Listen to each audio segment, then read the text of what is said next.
गोविंद जय हरि गोविंद जय जय गोविंद जय हरि गोविंद जय जय गोविंद जय हरि गोविंद जय जय गोविंद जय हरि गोविंद जय जय गोविंद जय हरि गोविंद जय जय गोविंद जय हरि गोविंद जय जय गोविंद जय हरि गोविंद जय जय गोविंद जय हरि गोविंद जय जय गोविंद जय हरि गोविंद जय जय गोविंद जय हरि गोविंद जय जय गोविंद जय हरि गोविंद जय जय गोविंद जय हरि गोविंद जय जय गोविंद जय हरि गोविंद जय जय गोविंद जय हरि गोविंद जय जय गोविंद जय हरि गोविंद जय गोविंद जय हरि गोविंद जय जय गोविंद जय हरि गोविंद जय जय गोविंद जय हरि गोविंद जय जय गोविंद जय हरि गोविंद जय जय गोविंद जय हरि गोविंद जय जय गोविंद जय हरि गोविंद जय जय गोविंद जय हरि गोविंद जय हरि गोविंद जय हरि गोविंद। बोलिए श्री कृष्ण चंद्र भगवान की जय।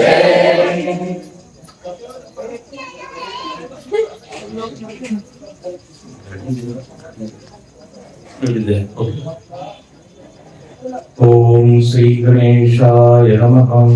ओम श्री सरस्वत्यै नमः। ओम श्री गुरुभ्यो नमः।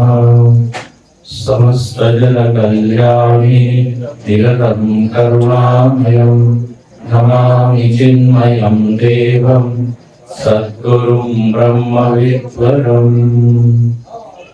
ओम पार्थाय प्रतिबोधितां भगवता नारायणेन स्वयं व्यासेन कथितां पुराणमुनिना मध्ये महाभारतम् अद्वैतामृतवर्षिणीं भगवतीम् अष्टादशाध्यायिनीम् अम्ब त्वामनुसन्दधामि भगवद्गीते भवद्वेषिणीम्।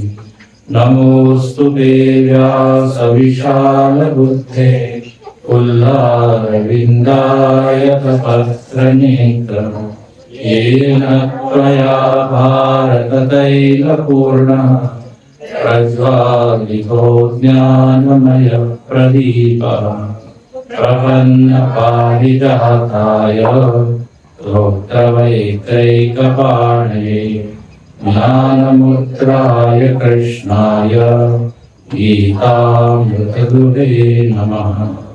सर्वोपनिषदो गावो गोता गोपालनन्दन पार्थो वत्ससुधीर्भोक्ता दुग्धं गीतामृतं महत्। वसुदेवसुतं देवं कंसचाणूरमर्दनं देवकी परमानन्दं कृष्णं वन्दे जगद्गुरुं। कृष्णं वन्दे जगद्गुरुं।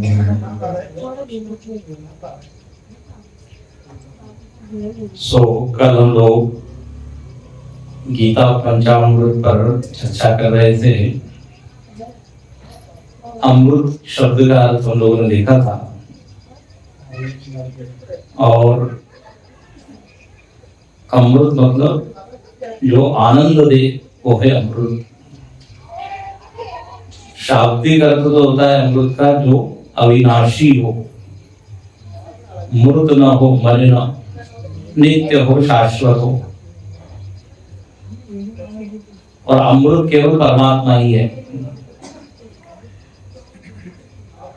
क्योंकि परमात्मा से निकले हुए शब्द परमात्मा ही उसके कारण है, परमात्मा से ही प्रकट हुए, तो वो भी कैसे हैं? नित्य है। इसलिए वेदों को भी नित्य कहते हैं, सनातन, नित्य, क्योंकि भगवान की वाणी है। भगवान नित्य है तो भगवान से प्रकट हुई वाणी भी नित्य है। अब इस भगवत गीता में 700 श्लोक है और उसमें से 5 श्लोकों को यहाँ अमृत कहा है। कल इसके ऊपर चर्चा हो चुकी। तो 700 श्लोक याद नहीं कर सकते तो कम से कम 5 श्लोक याद करके उसको जी सकते हैं। 5 नहीं तो कम से कम 1 श्लोक को जी सकते हैं। गुरुदेव का फेमस वाक्य आप लोगों को मालूम होगा, कितना हम पढ़ते हैं सुनते हैं वो इम्पोर्टेंट नहीं है, कितना हम पचाते हैं, जीवन में उतारते हैं। गुरुदेव को किसी ने कहा ना, I have gone through Gita many times but nothing happened. Gurudev से you might have gone through Gita many times but Gita has not gone through. Gita तुमच्यामध्ये आलेली, उतरली नहीं है। तो कितना हम पचाते हैं। देखो भोजन भी हम करते हैं, बहुत भोजन करने से कोई लाभ नहीं, पचता कितना है। अजीर्णम भोजनम विषम है। भोजन जो पचता नहीं वो विष के जैसा हो जाता है। इसलिए कहते हैं अन्न स्थारियण अन्न मारी, अन्न ही मारता है और अन्न ही बचाता है। तो ज्ञान हम ले रहे हैं लेकिन वो अपने सिस्टम में कितना उतर रहा है। तो यहाँ मिनिमम 5 श्लोक है भाई, 5 श्लोक को कम से कम आप बता दीजिए। 5 में से हमने पहला श्लोक देखा, उद्धरेत आत्मनात्मानम। उसको विश्वास से आपको याद हो गया होगा। स्वामी जी ज्यादा हम पर विश्वास मत कीजिए। कितने लोगों को याद हो गया है?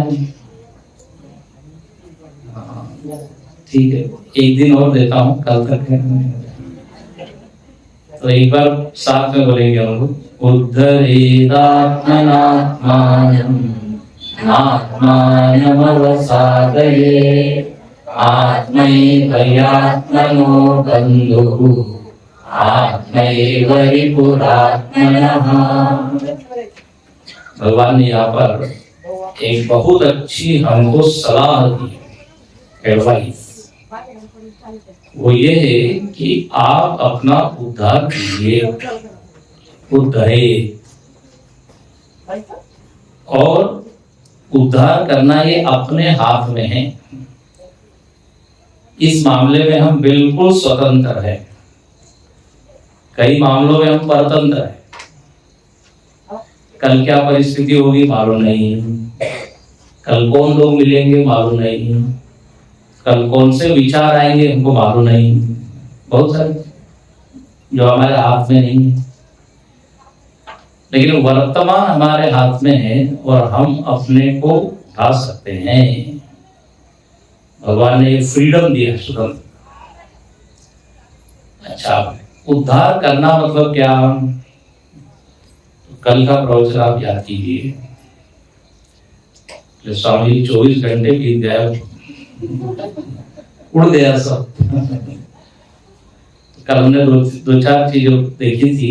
उद्धार करना मतलब पामर से सिद्ध बनना, आर्त भक्त से ज्ञानी भक्त बनना, है ना। और 6 स्टेप्स हमने देखी थी। रोज आत्मनिरीक्षण करना और एक एक दोष निकालना, ये है उद्धार। षड विकार जो है, विकारों की कम से कम मात्रा कम हो, एकदम शून्य तो नहीं हो सकता। दिन में यदि 10 बार क्रोध कर रहे हैं तो 5 बार करें, ये भी एक तरह का क्या है? उद्धार है। फिर एक और तरीका है उद्धार का। एक और मापदंड वो ये है कि यदि हम तामसिक है तो क्या बने, राजसिक, राजसिक से सात्विक, सात्विक से त्रिगुणातीत। इसलिए टारगेट क्या है, गोल क्या है, तो त्रिगुणातीत हो। इसलिए गीता में भगवान क्या बोलते हैं, निस्त्रे गुण्यो भवार्जुन, त्रिगुणातीत हो जाओ। लेकिन त्रिगुणातीत के होने के लिए क्या करो, तो भगवान कहते हैं नित्य सत्वस्थ भव। सत्व गुण पहले हमको बढ़ाना पड़ेगा, तभी जाके हम सत्व के भी ऊपर जा सकते हैं। गुणातीत होना मतलब आत्म तत्व में स्थित होना, क्योंकि एक ही चीज ऐसी है जो गुणातीत है। गुण तो जानते हैं ना, 3 गुण है, तमोगुण, रजोगुण, सत्वगुण। अभी कौन सा गुण है आप में? हाँ, सब लोग जोर से नहीं बोल रहे हैं, क्योंकि ये बोलने के लिए भी सत्वगुण चाहिए।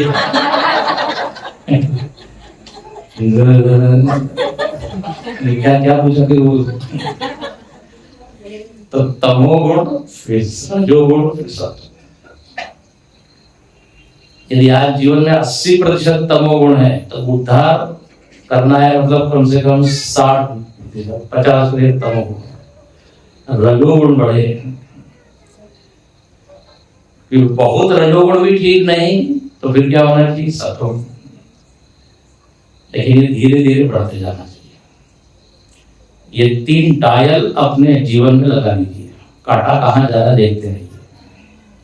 इसे गाड़ी में लगाते हैं कि नहीं, स्पीडोमीटर, पेट्रोल डीजल का भी होता है,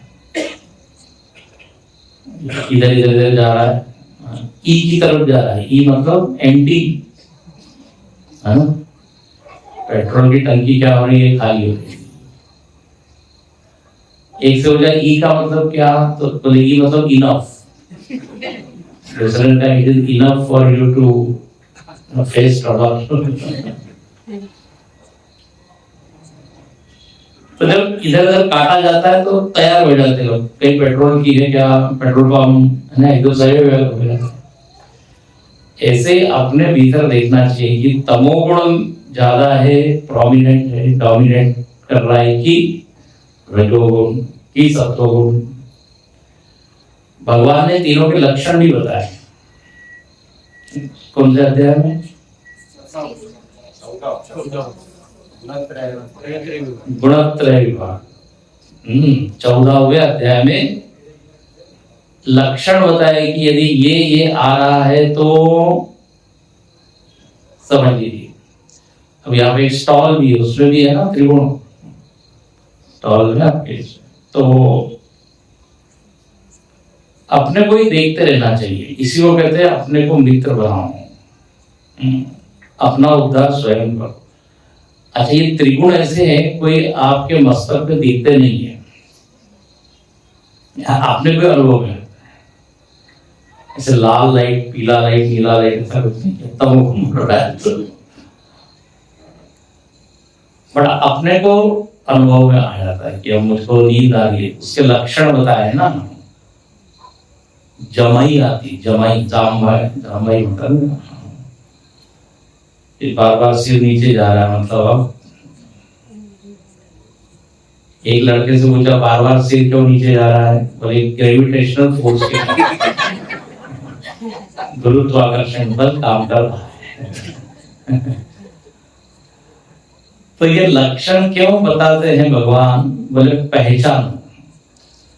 लक्षण ना हो तो बड़ी कठिनाई होगी। देखो, कोई भी रोग का आप उपचार कब कर पाते हो, जो आपको लक्षण बताते हैं। लक्षण नहीं मालूम पड़ेगा और एकदम फिर वो 3rd स्टेज 4th स्टेज में जाता है, तो फिर कुछ नहीं कर सकते। तो इसलिए ये लक्षण को पहचान के हम अपने को ऊपर उठाए, उद्धरेगा आत्मा, नीचे न ले जाए, ये भी भगवान कहते हैं। मतलब बोले 2 साल पहले बहुत सात्विक था, अब बहुत तामसिक हो गया, ग्लानि होनी चाहिए हमको, अरे न अवसादे, नीचे नीचे नहीं जाना।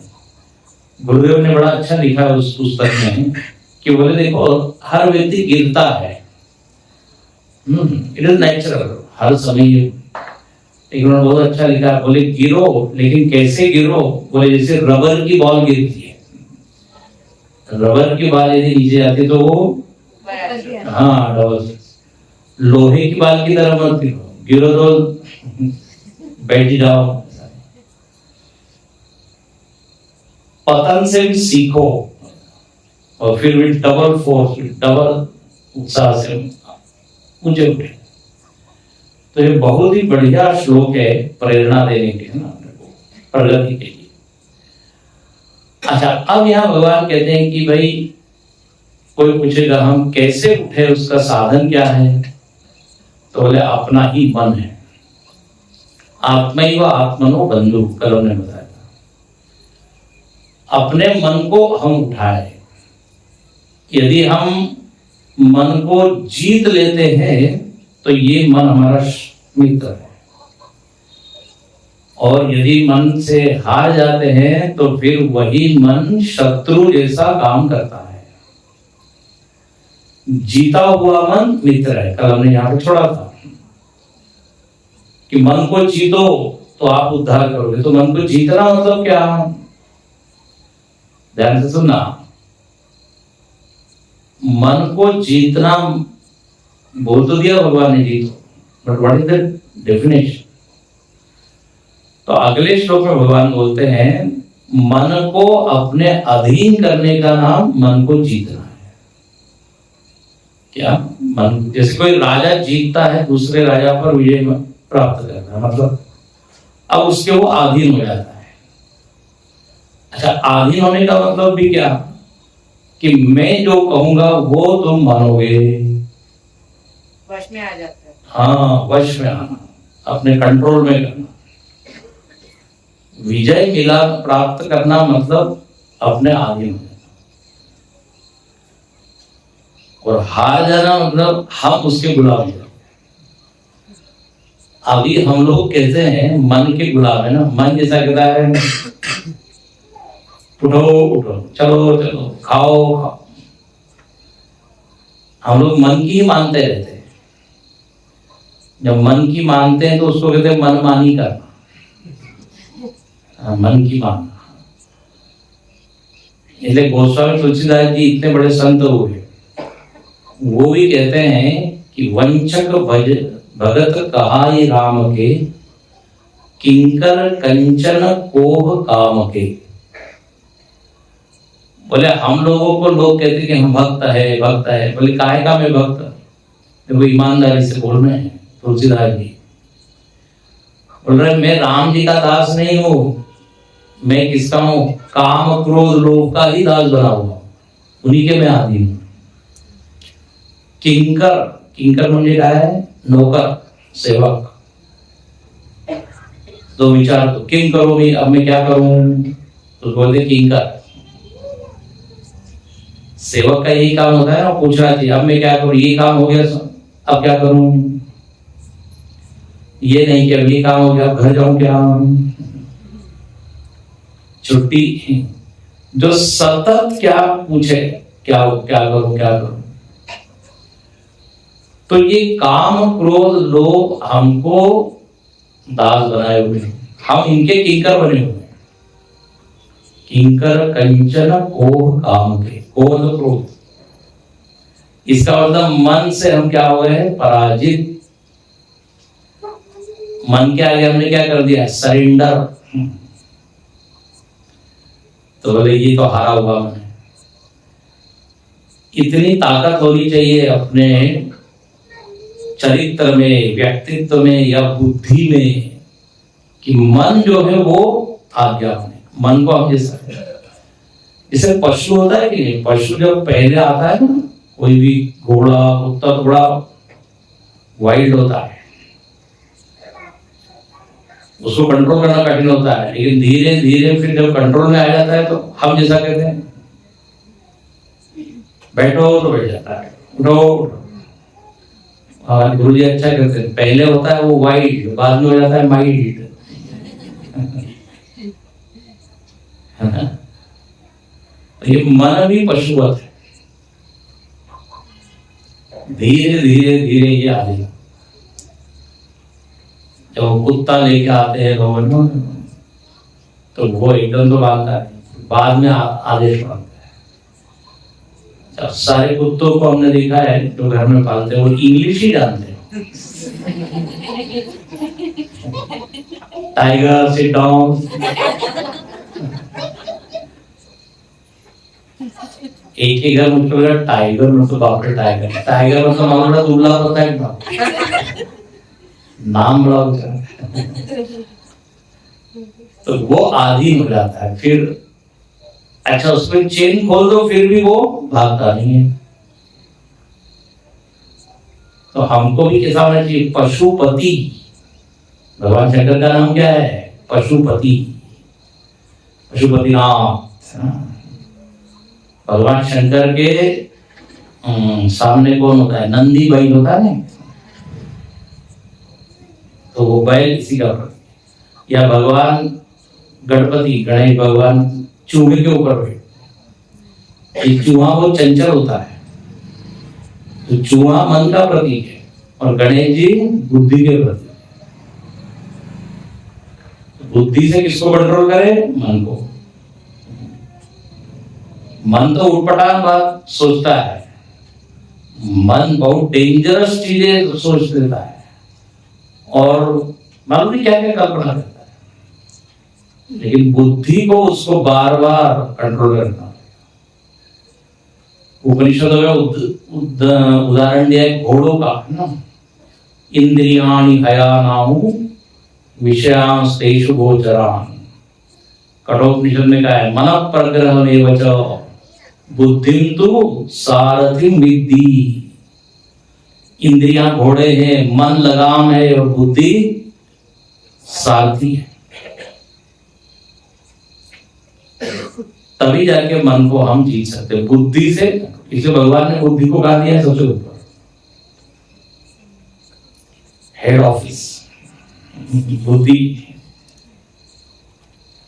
भगवान कहते हैं अपने जीवन में प्रधानता किसको दीजिए? बुद्धि को। बुद्धि यदि ठीक हो तो सब नीचे का सिस्टम ठीक होता है। लोग कहते हैं ना जो गड़बड़ व्यवहार करता है तो लोग क्या कहते हैं? इसका दिमाग खराब हो गया है। धोखा है तो सारा बिगाड़ किधर? सिर में, सुधार भी सिर में। गीता में भगवान उद्धार की बात कहते हैं कि क्षिप्रम भवति धर्मात्मा। पहले यदि बुद्धि ठीक हो गई तो वही जो दुरात्मा था, पापात्मा था, मैं उसको क्या बोलता हूं? धर्मात्मा, महात्मा, क्योंकि उसकी बुद्धि ठीक हो। इसका सबसे अच्छा उदाहरण वाल्मीकि जी का है। स्टॉल में है ना, वाल्मीकि जी का भी आपने लगाया है। वाल्मीकि जी जो कि डाकू थे, वाले था वाल्मीकि धारा प्रबंध आखरा उद्धार है, पूरे विचार बदल गए। तो जीता हुआ मन आपका मित्र है। जीतना मतलब आधीन करना। देखो इसका सबसे अच्छा उदाहरण गाड़ी है, अपनी कार है। कार जब आपके अधीन होती तो मित्र होती है। चलो लॉन्ग ड्राइव पे चलते हैं लोग, जब आपको गाड़ी चलाना आती है, गाड़ी में सब ठीक ठाक है, तब आपकी वो मित्र है, यू कैन एंजॉय। और यदि ब्रेक फेल हो जाए तो फिर गाड़ी के अधीन हम हैं, फिर मित्र नहीं, वो एक्सीडेंट। ब्रेक फेल होता है तो उसके कोई कंट्रोल। एक व्यक्ति चला रहा है गाड़ी, पुलिस कह रहा है रोको रोको, तुम्हारे इसमें हेडलाइट नहीं है, नेम प्लेट नहीं है, हॉर्न नहीं है। ड्राइवर कहता है ब्रेक नहीं है, हट जाओ।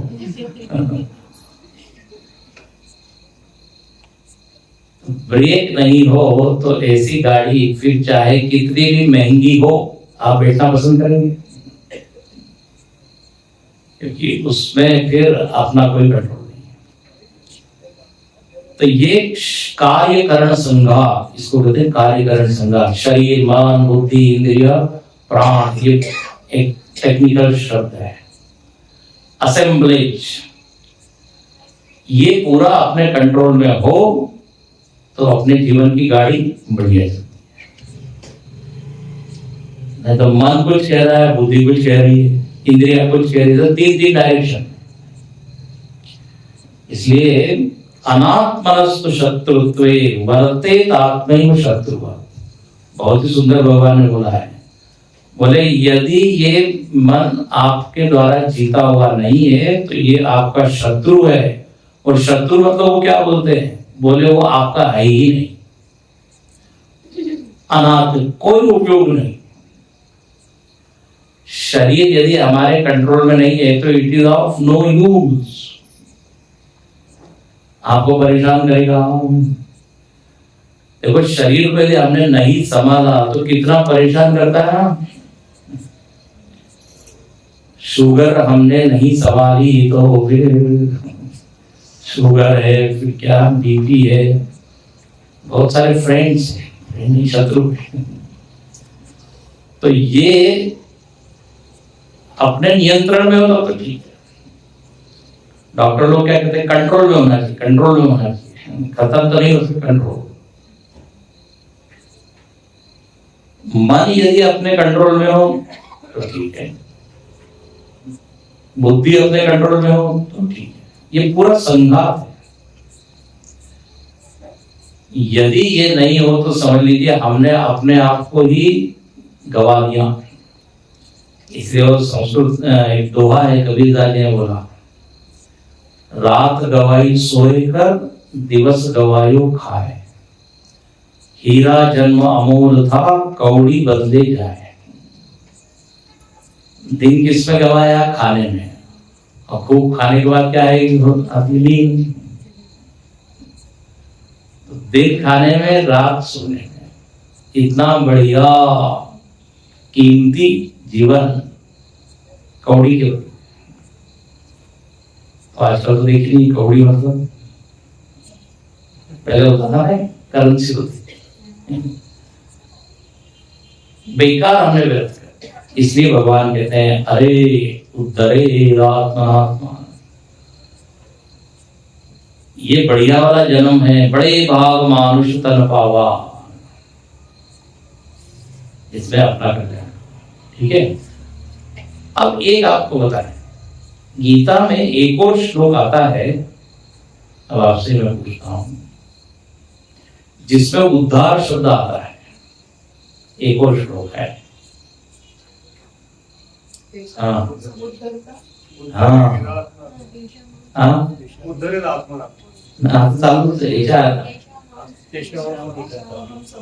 तेषामहं समुद्र। कौन से अध्याय में है? 20वें के 21वें? अरे शायद 21वें, 12वें अध्याय में। देखो ये जानबूझ के आप, ये मैंने बोला है, यहाँ पे भगवान कहते हैं अपना उद्धार आप करो। ध्यान से सुनना, इंटरेस्टिंग। लेकिन 12वें अध्याय में भगवान कहते हैं मैं तुम्हारा उद्धार करता हूँ, तेषाम अहम समुद्र, मैं समुद्र था। तो भगवान ने कहा फिर ये श्लोक आपने क्यों बोला? एक तरफ आप कह रहे हैं खुद का उद्धार तुमको करना है, दूसरी तरफ आप कह रहे हैं मैं उद्धार करता हूं। तो भगवान आप नेताओं की तरफ बात करें, डबल डबल। इधर एक सच होगा ना, या तो आप उद्धार करते हैं या सारे ही रिस्पॉन्सिबिलिटी हमारी। समझ में आ रहा है प्रश्न? तो भगवान ने जो बोला है तेषाम अहम समुद्धरता मृत्यु संसार सागरा, मैं मृत्यु संसार से उसका उद्धार कर देता हूं। लेकिन देखो भगवान ने ये तो बोला है मैं उद्धार करता हूं, लेकिन किसका? तेषाम, उनका, केशाम, किनका? तो उसके ऊपर वाला श्लोक नहीं है बोलते हैं।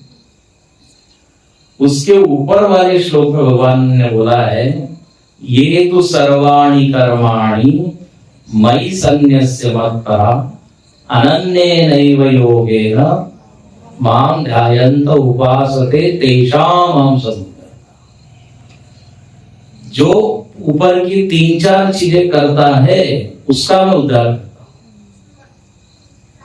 कौन सी 4 चीजें? तो पहला कहा सर्वाणि कर्माणि मयि संन्यस्य, जो सारे कर्म मुझको देता है।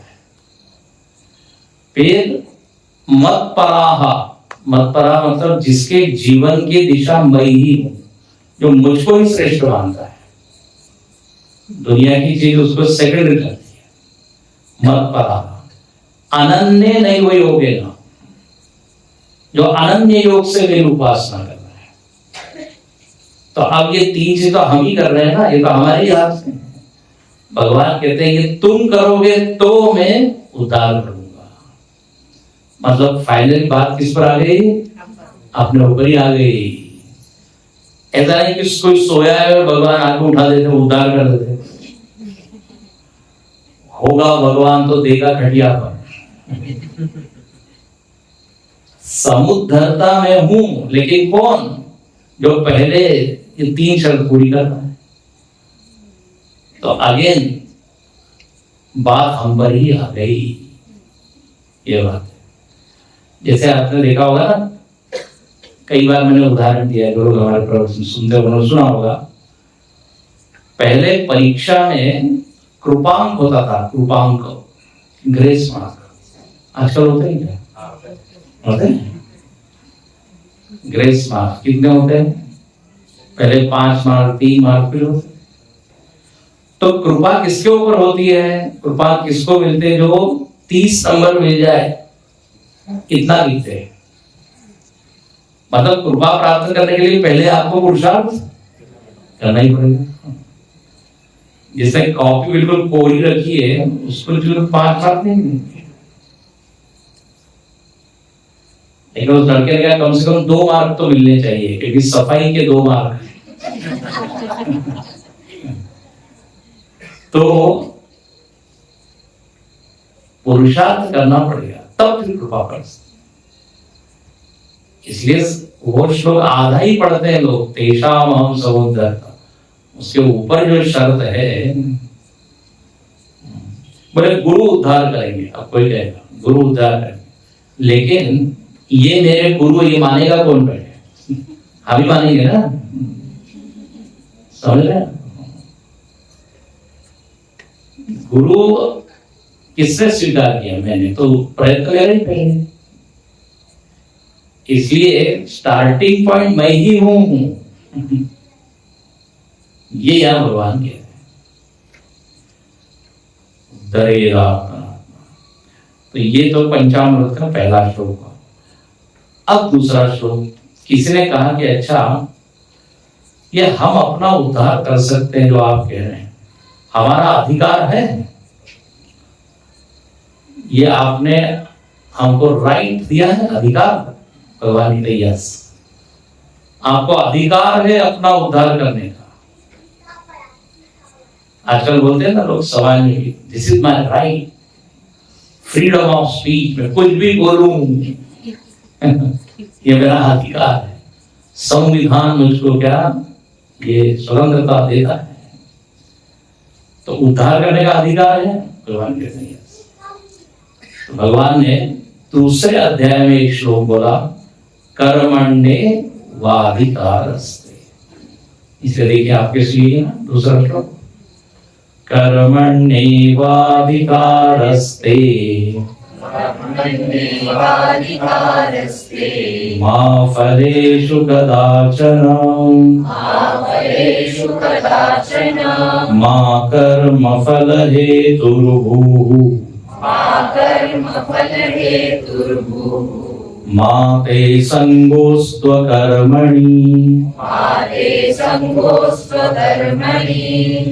टुगेदर साथ में, कर्मण्येवाधिकारस्ते मा फलेषु कदाचन मा कर्मफल हेतुर्भूः मा ते संगोस्त्वकर्मणि। मुझको लगता है यहाँ जितने लोग बैठे सब ने ये श्लोक तो सुना ही होगा, सुना है? महाभारत सीरियल आता तब भी नहीं, तब यदा यदा ही धर्मस्य, वो अब गीता के 2-3 श्लोक बड़े प्रसिद्ध है, यदा यदा ही धर्मस्य और ये कर्मण्येवाधिकारस्ते। कितने लोगों को ये श्लोक पूरा याद है? दूसरी लाइन कई लोगों को याद नहीं रहती, अब याद कर लीजिएगा। तो ये श्लोक बहुत ही प्रसिद्ध और जाना पहचाना श्लोक है, लेकिन इसका अर्थ लोगों ने गड़बड़ समझा है। लोग क्या कहते हैं? भगवान कहते हैं कर्म की जा फल की इच्छा मत कर, ये है गीता का ज्ञान, है ना? कि हिंदी में भाई मोस्ट मिसअंडरस्टूड श्लोक है, ठीक से लोगों ने समझा नहीं। ये श्लोक, इसको कहते हैं कर्म की चतुसूत्री बताया है। कर्म के 4 सूत्र इसमें बताया, कर्म से संबंधित। जैसे ब्रह्म सूत्र में पहले 4 सूत्र बहुत प्रसिद्ध है, ब्रह्म सूत्र। ऐसे ही गीता की ये कर्म चतुसूत्र 4 सूत्र है। पहला क्या बोला है? पहला वाक्य भगवान ने कर्मणि एव अधिकारः, इसको अच्छे से पकड़िएगा, समझिएगा। कर्म में ही तुम्हारा अधिकार है। क्या? कर्मणि एव, एव मतलब ही, फक्त, ओनली, कर्म में ही तुम्हारा अधिकार है। ये पहला वाक्य। दूसरा चरण, मां फलेषु कदाचन, कदाचन मतलब कभी भी, मां मतलब नहीं, फलेषु मतलब फल में, फल में तुम्हारा कभी भी अधिकार नहीं है। ऐसा नहीं बोला है कि फल में इच्छा मत करो, फल की इच्छा मत करो, ये नहीं बोला है। फल में तुम्हारा अधिकार नहीं है। ध्यान से सुनो, 2 हो गया। तीसरा, मां कर्म फल हेतु, बोले तुम कर्म इस तरह से करो कि तुम फल के हेतु मत बनो, न बनो। मतलब केवल फल के लिए मत करो। अभी देखेंगे इसका। हाँ, फल को ही केवल तुम प्रेरक मत बनो, फल के लिए ही मत करो। ये सब शाब्दिक अर्थ है। तो पहला है कर्म में ही तुम्हारा अधिकार है, दूसरा फल में तुम्हारा अधिकार नहीं है, तीसरा फल के हेतु मत बनो तुम, फल को केवल प्रेरक मत बनाओ। फल मिलेगा तो करेंगे, फल मिलेगा तो करेंगे, ऐसा। ठीक है। और चौथा, कोई कहेगा कि फल के लिए हम, आप कह रहे मत करो, तो फिर हम करते ही नहीं कुछ। फल के लिए नहीं करना है तो फिर हम क्यों करें? तो फिर अकर्मण्य हो जाते हैं, कुछ करते ही नहीं है। तो चौथे चरण में कहते हैं माते संगोस्तु अकर्मणि, तुम्हारा संग अकर्म में न हो। मतलब आलसी मत बनो, अकर्मण्य मत बनो। ठीक है ना? ये ऐसे इसके 4 टुकड़े हैं।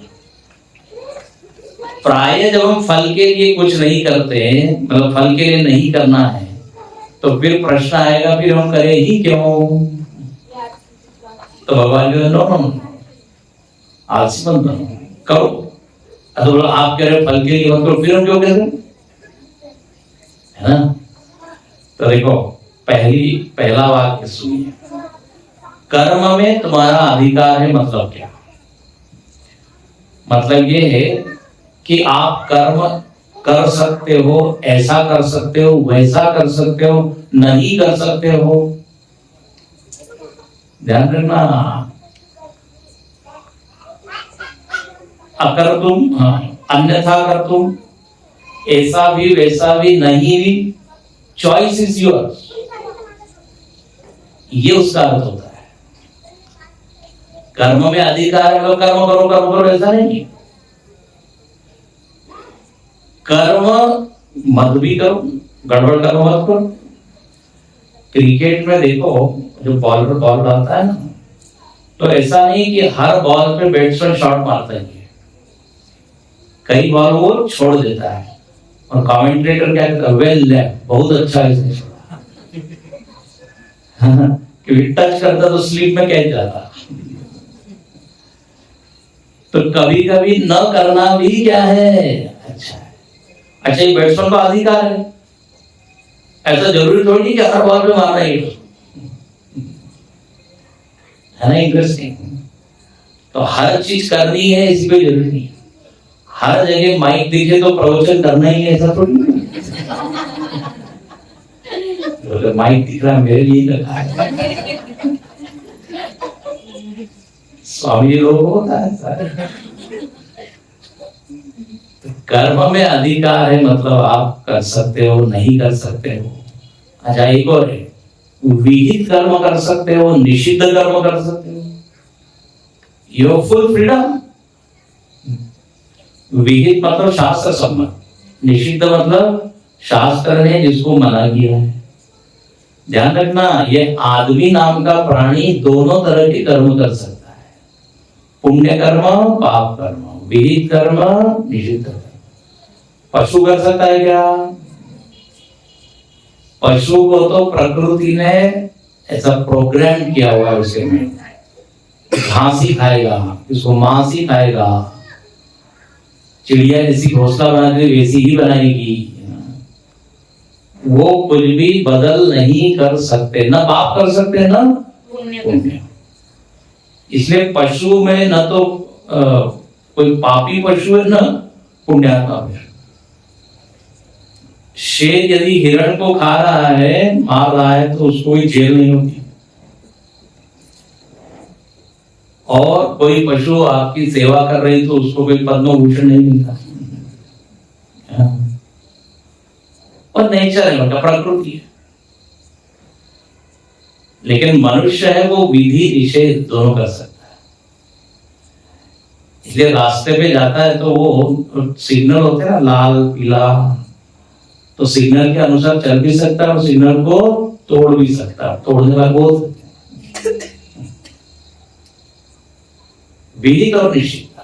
तो यहां भगवान कह रहे हैं पहली बात आपको अधिकार है। अच्छा, बिना कर्म के हम रह नहीं सकते, कुछ ना कुछ तो करना ही है। इसलिए गीता का कौन सा श्लोक है, नहीं कश्चित क्षणमपि जातु तिष्ठति नहीं देह भृतां शक्यम। जो देहधारी है वो बिना कर्म के रह जाए, ये संभव ही नहीं। वो कुछ ना कुछ तो करेगा ही। जब कई बार प्रवचन होता है ना, लॉन में बैठते हैं, लॉन में प्रवचन, बैठे बैठे भी कर्म करते रहते हैं, घास तोड़ते रहते हैं। गुरुदेव ने कहा कल से आप सब लोग लाइन से बैठिए, तो ग्राहक जो घास एकदम अच्छी से फ्री में कट जाएगा। बिना किए किसे रह सकते, बिना किए नहीं रह सकते। कर्म में हमारा अधिकार है, कर्तुम अकर्थम अकुर्तम अन्यथा कर्तुम। ये हो गया पहला, विहित निषिद्ध कोई भी कर्म आप कर सकते। अच्छा, अब कर्म तो कर दिया, इसमें आपका अधिकार है। अब आता है कर्म के बाद फल। फल के बारे में क्या है भगवान आपका मत? भगवान कहते हैं फल में you have no right.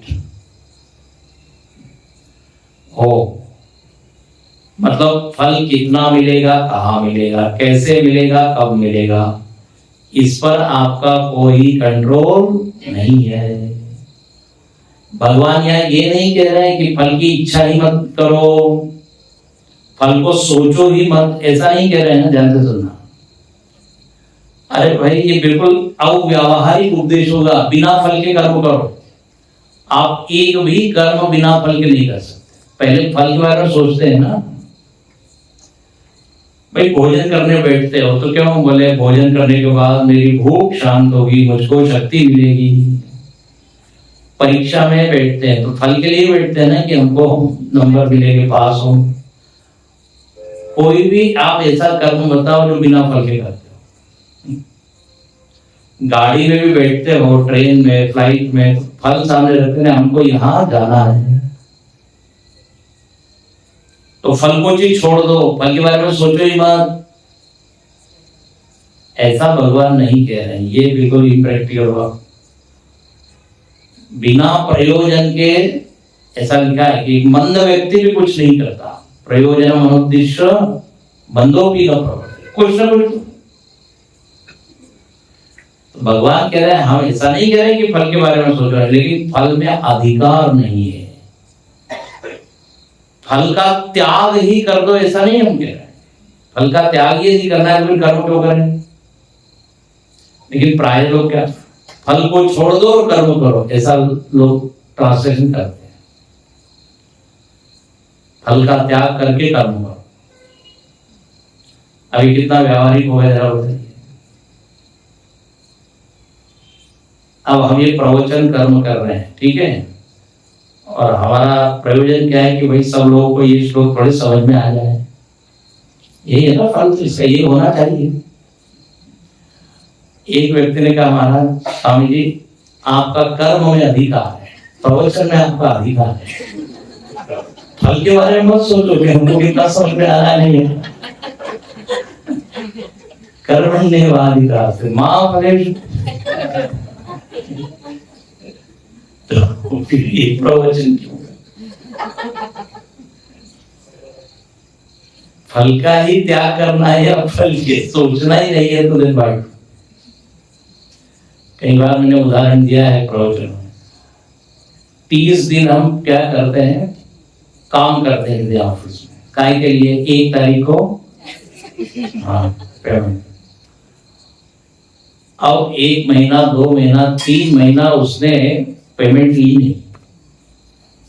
Boss से भगवान ये थोड़ा अच्छा, बोले ऐसा तुम क्यों कर रहे हैं? बोले गीता का प्रवचन सुन के आए। गीता में बोला है कर्म किए जा, फल की इच्छा मत कर, तो मैंने फल त्याग कर दिया। चौथे महीने घर वालों ने उस व्यक्ति का त्याग कर दिया।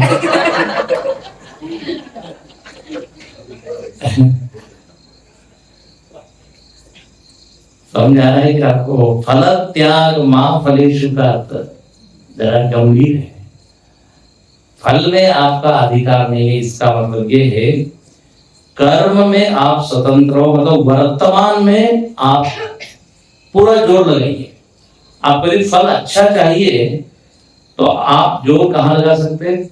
कर्म। एक बार कर्म होने के बाद नौकट, जैसे उदाहरण के तौर पे प्लेट में मिर्च पड़ी हो, जब तक मिर्च खाई नहीं है ठीक है, मिर्च खाने के बाद तीखी न लगे, आपका कंट्रोल है क्या? अग्नि है, अग्नि को आपने स्पर्श नहीं किया तब तक आप, स्पर्श करने के बाद आप कहें कि हमको गर्म नहीं लगनी चाहिए, उष्णता, नो कंट्रोल। कर्म होने के बाद तो फल आएगा। तो फल यदि आप अच्छा चाहते हैं तो कर्म को ही सुधार लें, ये यहाँ भगवान की। फल का जो है ना वो डिपार्टमेंट मेरे पास है, भगवान के, क्योंकि उसका कारण है कर्म का जब फल आता है ना, ध्यान से सुनना, तो बहुत सारे फैक्टर्स मिलते हैं तब जाके एक फल आता है, और वो सारे घटक हमको मालूम नहीं है। हमारे पास क्या है? कर्म का फल जब मिलता है ना, तो आपने कर्म किस विधि से किया, कितने समय में किया, किस एटीट्यूड से किया, ये सब चीजें बहुत मायने रखती है, और वो हमको पूरे अनंत फैक्टर है। आप यहाँ पर आके बैठे हैं तो मत समझना आपने कार में बैठे और यहाँ पे आ गए हैं, या ऑटो में बैठे और यहाँ आ गए। बहुत सारी चीजें जब एकत्रित हुई तब जाके ये यहाँ आने का फल हुआ है कि नहीं? तो बहुत सारे लोगों ने सोचा लेकिन नहीं आ पाए। तो एक फल मिलता है तो उसके पीछे बहुत सारी चीजें होती है, फिर पूर्व जन्म का होता है, प्रारब्ध होता है ना, ये सब चीजें होती है। और ये सब हमको मालूम नहीं है, इसलिए डोंट थिंक अबाउट दैट। कर्मों के ऊपर पूरा आप ध्यान दीजिए। मां फलेषु कदाचन। अच्छा, तो क्या बोले फिर फल के बारे में बिल्कुल सोचा ही नहीं? बोले ऐसा नहीं। मां कर्म फल हेतु भू, मतलब ये कर्म प्राय व्यक्ति क्यों करता है, ध्यान से सुनना। फल के लिए करता है, इच्छा उसकी प्रेरक होती है ना। इच्छा आती है तो कर्म करता है, इच्छा आती है तो कर्म करता है। तो बोले केवल इच्छा के कारण मत करो, ये फल की इच्छा है और मैं करूं, ऐसा नहीं। उससे बेहतर प्रेरक कौन है? तो बोले कर्तव्य है। ध्यान से सुनना। एक होता है इच्छा परायण होकर कर्म करना, एक होता है मेरा कर्तव्य ही इसलिए मैं कर रहा हूं। कर्तव्य की प्रेरणा से, because it is my duty so I have. इच्छा में क्या होता है, कभी इच्छा हो रही है, कभी इच्छा नहीं हो रही है। अच्छी भी इच्छा होती है, बुरी भी इच्छा होती है। इच्छा को आप कर्म का प्रेरक मत बनाइए, कर्तव्य हो तो कीजिए। देखो राम जी का उदाहरण, राम जी जंगल में गए, क्यों? क्योंकि उनका वो कर्तव्य था। बोले माता पिता की आज्ञा मानना। कर्तव्य की प्रेरणा से हम करें, समाज का काम करना है, क्यों? कर्तव्य। कर्तव्य बहुत सारे हैं, कुटुंब के प्रति कर्तव्य है, समाज के प्रति है, राष्ट्र के प्रति है, विश्व के प्रति है। इतना हम दूर तक जाते ही नहीं, हम अपने घर तक ही यदि कर्तव्य कर ले तो बहुत।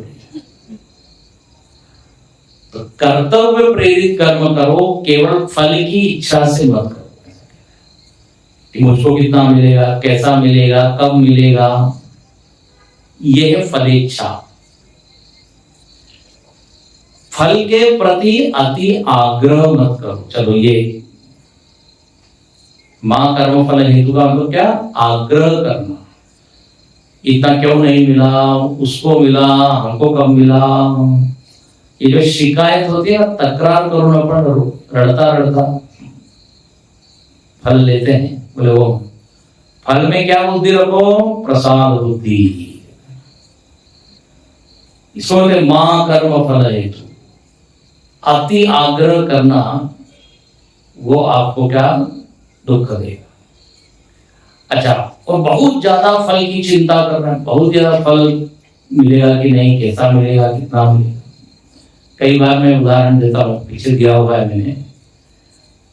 एक लड़के को कहा कि तुम परीक्षा में पास हो जाओगे तो तुमको हम एक बाइक ला के देंगे, मोटर बाइक।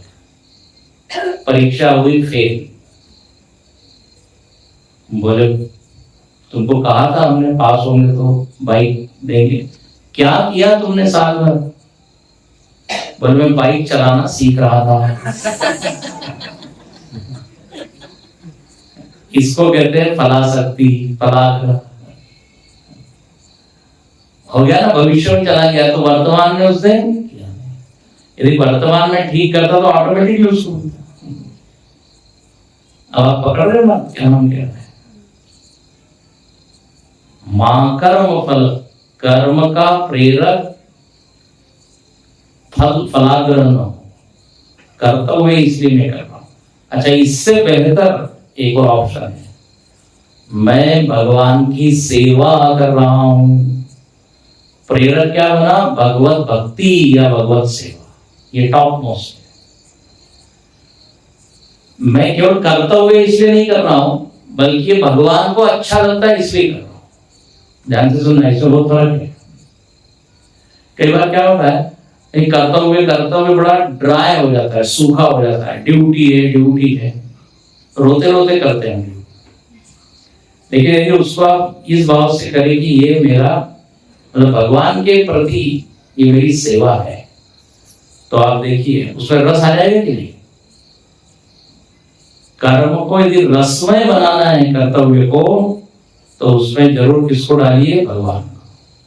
ये मेरा कर्तव्य है तो ठीक है, लेकिन ये कर्तव्य करना भगवान को अच्छा लगता है, इसलिए मैं करता हूं। अब जैसे आप लोग सब यहाँ सेवा दे रहे हो मिशन की, तो चलो ड्यूटी है, एक बात है, लेकिन हम यदि ये भाव रखिए मैं गुरुदेव के लिए कर रहा हूँ, गुरुदेव खुश होंगे, भगवान खुश होंगे, तो मजा आएगा कि नहीं? और इसीलिए आप कर रहे हो। कई बार हम घर के काम करने में उतना मजा नहीं आता जितना तो वहां तो बहुत काम करते हैं, घर तो एक गिलास इकड़ता तिकड़ नहीं जावा, देखो काम करना। ऐसा क्यों होता है? क्योंकि यहाँ प्रेरक बहुत ऊंचा है, प्रेरणा देने वाला परमात्मा। इसलिए देश के लिए लोगों ने देह को छोड़ा, घर को छोड़ा, क्यों? प्रेरक ऊंचा है। तो मां कर्म फल हेतु, क्योंकि छोटे छोटे कर्म फल के लिए मत करो, ऊंचे प्रयोजन के लिए। समझ में आ रहा है? नहीं देखो कई बार संस्था में कोई कंपनी है, वहां पे वो मोटिवेशन करना होता है, तो क्या उनको क्या देना पड़ता है ना, कुछ क्या बोलते हैं, इंसेंटिव, बोनस, फिर मेडल, पुरस्कार। उसको एकदम हल्का शब्द है, झुंझुना दिखाना पड़ता है, लहानपणा झुंझुना, कैरेट, उसका कैरेट, उसके लिए लोग वो प्रेरक बन जाता है। प्रमोशन, प्रमोशन, एप्रिसिएशन, रिकॉग्निशन, यही हमारे प्रेरक होते हैं समाज में। लेकिन जो आध्यात्म का साधक होता है उसको ये सब प्रेरक नहीं। भले ये मैं भगवान के लिए कर रहा हूं, मुझको चाहे कुछ भी पैसा ना मिले, अब यहाँ पे जो आप सेवा कर रहे हो तो पैसा मिल रहा है, लेकिन मजा वो मिल रहा है। जहां स्वार्थ नहीं है, जहां फल की इच्छा नहीं है, मतलब छोटे फल की, यहाँ बड़ा फल है, मन शुद्ध हो, मन शांत हो, ईश्वर प्रीत्यर्थम अहम करोमि, बस तब फिर भगवान कहते हैं ये है कर्म करने का तरीका। तो कर्म में अधिकार है, उसका उपयोग करो। फल में अधिकार नहीं है तो उधर ज्यादा सोचो।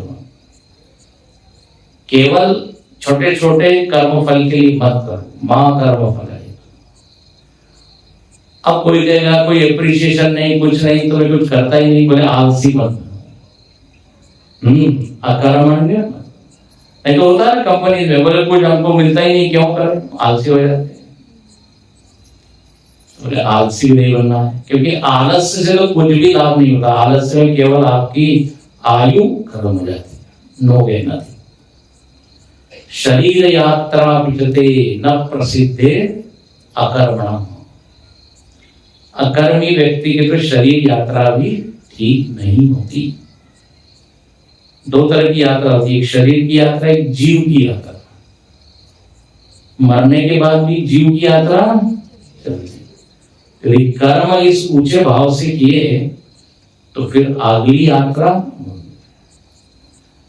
यदि आलसी है तो यही यात्रा करना कठिन है। इस तरह यहाँ चार ये कर्म के संबंध में श्लोक, मतलब शब्द भगवान ने बोले। अब अगला श्लोक कल लिखेंगे उसको, उसमें इसी का समझ लीजिए एक्सटेंशन है। भगवत प्रीत्यर्थम कर्म करो, ये भगवान यहाँ कहना चाहते हैं ना। तो अगला क्या श्लोक है? हाँ चलो इसको पढ़ते हैं। यत् करोषि यदश्नासि, यज्जुहोषि ददासि यत्, यत्तपस्यसि कौन्तेय,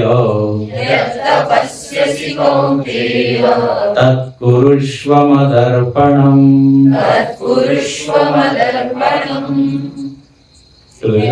यत्करोषि यदश्नासि, यज्जुहोषि ददासि यत्, यत्तपस्यसि कौन्तेय, तत्कुरुष्व मदर्पणम्। मदर्पणम्। अब यहाँ एक एक चार पांच चीजें भगवान ने, बोले आपको नहीं समझ में आ रहा है क्या क्या मुझको अर्पित करो तो बताता हूँ। जो जो कर रहे हो वो करो, जो खा रहे हो वो मुझको अर्पित करो, जो दान दे रहे हो वो मुझको अर्पित करो, यज्ञ कर रहे हो वो मुझको अर्पित करो। वास्तव में एक पहला ही वाक्य काफी, यद करोषि मदर्पण, जो तुम कर रहे हो वो मेरे पर। अब तो क्या कर रहे हो तो भगवान ने उसको फिर विस्तार किया, कल देखेंगे। 1-2 मिनट भजन गा लेते हैं, भगवत गीता के ऊपर है, ये आपको सुनाया है पीछे हमने कभी। भगवत गीता क्या सिखाती है? भगवत गीता हमको सिखाती, भगवत गीता हमको सिखाती, समता एकता, समता एकता। भगवत गीता हमको सिखाती, समता एकता। भगवत गीता हमको सिखाती, समता एकता।